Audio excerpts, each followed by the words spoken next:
got to do an audiobook soon, so I got to save my voice. I got to do a fairy tale and all that good stuff. Hi, everybody. Thank you for being here and coming to the autographs and all that good stuff. I think I've got a sneeze coming.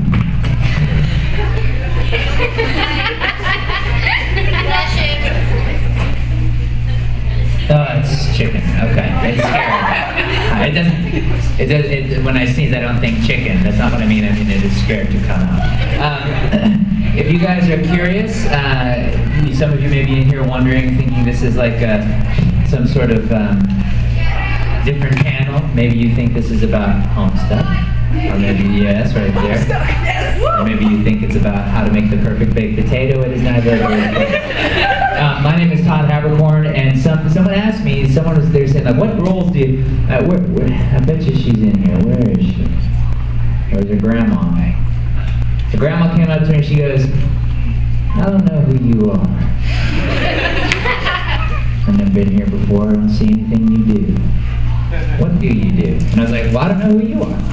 So this is good. We're on the same page.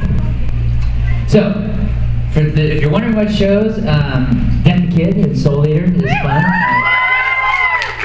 Natsu from Fairy Tale, or Carol from Sergeant Frog. There's Hikaru and Oran High School Host Club. There's Oberon and Sword Art Online. I'm in Kill la Kill. I'm in Blue Exorcist. Tenkai Nights, Bleach, Naruto, Call of Duty Black Ops 2, Ghostbusters, Street Fighter 4. I'm in Tales of Xillia, the sequel to that, Persona 4. I'm in, Silent Hill. What other games? Someone told me I was in League of Legends. Hetalia, Italy and Hetalia. I'm in Fire Emblem. Final Fantasy games. Star Trek Continues is a lot of fun. So there's a lot of stuff, and I have a great time doing it, and I hope they let me keep doing it. I hope they don't figure out that I'm just sneaking in. So, but yeah, if you guys haven't seen, we just debuted our Star Trek Continues 3rd episode.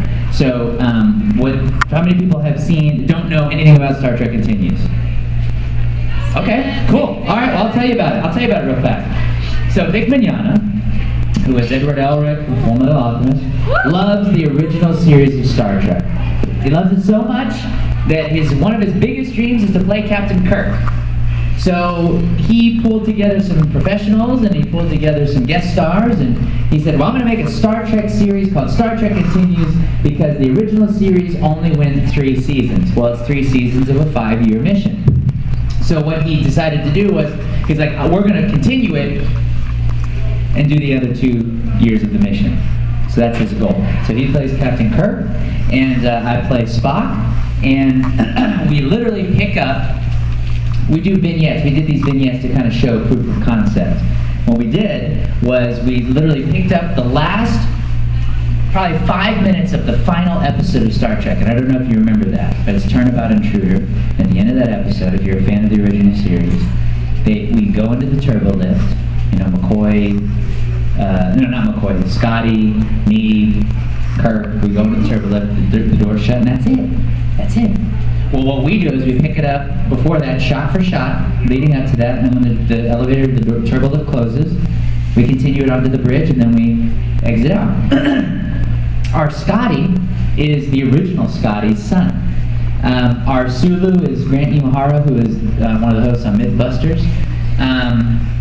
The voice of our computer is Marina Sirtis, who is Counselor Troy. In our first episode, we had Jamie Bamber do a cameo. We had the original Apollo from the original series. Michael Forrest, who played Apollo, a bad guy in the original series, reprises his role, comes out of retirement, almost 50 years later to do this role for us. We have the largest reproduction of the original series Star Trek sets in the world, a 10,000 square foot facility.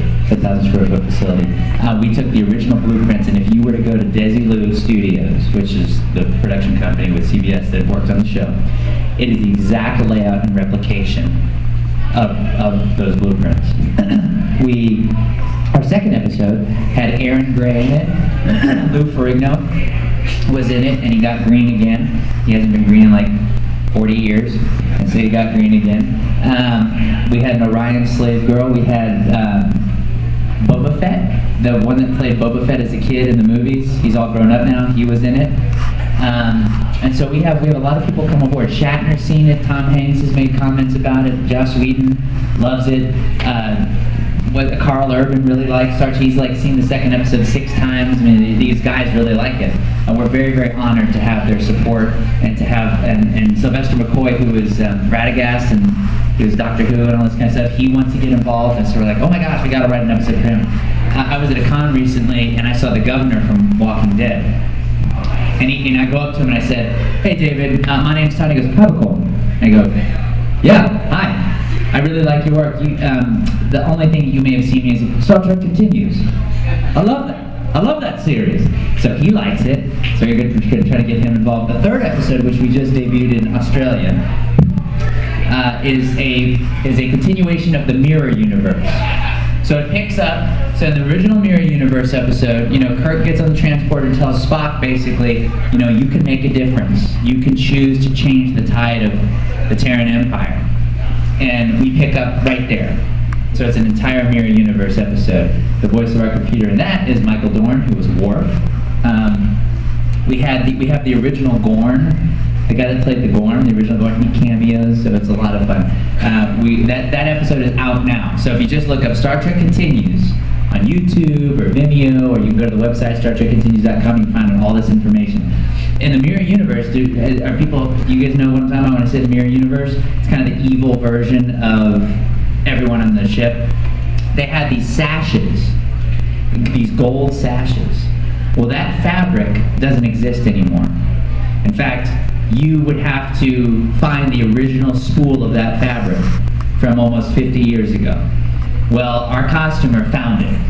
There was a woman in Florida that had a spool, a big old pallet thingy of that fabric, and she drove down there, the original fabric that they used during the episode, and we bought some. So all of our sashes are from the original fabric, which is really cool. So Vic spares no expense with these episodes. I mean, we did a Kickstarter, a Kirkstarter actually, and we raised about $126,000 to do 3 episodes. Wired Magazine, if you guys are familiar with them, they're Condé Nast is that company, but they own Wired Magazine, they own all these different magazines. They flew down and did a documentary series on it. It's a 5-part documentary series, and that's online, so you can check that out. And they did a really good job with that, not because of us, but because of the way they shot it and everything. So just look that up on YouTube also. Wired Magazine, Star Trek Continues, you'll see it. And you really get to see our sets and kind of what goes into production and things like that. I mean, we spare no expense. We're using Fisher dollies, which are these big tank dollies. We have crane shots and jibs, and really awesome cameras, fantastic lenses. We really try to recreate the series and knock it out. And so if you have time, check it out. All free YouTube, check it out. We're going to start filming our 4th and 5th episode this December. So we're gearing up, and I gotta say, Vic does a really good job playing Kirk. I mean, he knows that show. He knows Trek. He asked me, he goes, "Oh, why don't you write one of the episodes or direct one of the episodes?" Like, dude, no, I don't know Trek like you. And also, he would just be over my shoulder nitpicking the whole time, and I don't need that. For me to get into makeup and things like that, I'm the first one on set. Like for this last episode, because I had a goatee, they had to build that goatee out of human hair, individual strands sewed into this mesh. My makeup process took 3.5 hours every single day. So I come from LA, so it's a 3-hour time difference in Georgia where we shoot. So when I'm on set at 5:30 in the morning, that's really 2:30 in the morning for me. So I'm on set I'm the first one there, I'm in makeup, I'm in the makeup chair for 3.5 hours. And then I'm in that makeup for 12 hours after that. Sometimes it's to shoot one scene, and that's it. So.